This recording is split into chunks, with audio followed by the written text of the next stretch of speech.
পিরোজপুর ভ্রমণে আজকে আমার গন্তব্য রায়েরকাঠি জমিদার বাড়ি। এটি পিরোজপুর সদর উপজেলার রায়েরকাঠি গ্রামে অবস্থিত এক ঐতিহাসিক জমিদার বাড়ি। ১৬৫০ সালে রাজা রুদ্রনারায়ণ প্রতিষ্ঠা করেন। তিনি ছোট বড় প্রায় ২০০ অট্টালিকা নির্মাণ করেন, যদিও এখন কয়েকটি মঠ ও মন্দির ছাড়া তেমন কিছু নেই। মুঘল সম্রাটের শাসনামলে যুবরাজ সেলিম অর্থাৎ সম্রাট জাহাঙ্গীর বিদ্রোহ করে বর্তমান ফিরোজপুর, ঝালকাঠি ও বাগেরহাটের জেলার কিছু অংশ নিয়ে সেলিমাবাদ নামে একটি পরগনা সৃষ্টি করেন। পরবর্তীতে তিনি উক্ত এলাকার রাজস্ব আদায়ের জন্য মদন পালকে দায়িত্ব দেন। মদন পাল আবার তার ছেলে শ্রীনাথকে উক্ত রাজস্ব আদায়ের দায়িত্ব দেন।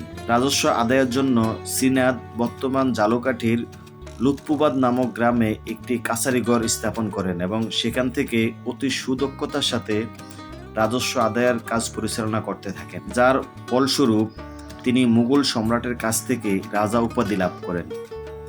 এরপর রাজা শ্রীনাথের ছেলে রুদ্রনারায়ণ চৌধুরী জমিদার বাড়ি প্রতিষ্ঠা করেন। তিনি জমিদার বাড়ি তৈরি করার সময় কালী মন্দিরও তৈরি করেছিলেন। এই কালী মন্দির তৈরি করতে গিয়ে তিনি তখনকার সময়ের নিম্নবর্ণের হিন্দু ৫ জনের মুন্ডু কেটে তার উপর মূর্তি স্থাপন করেন।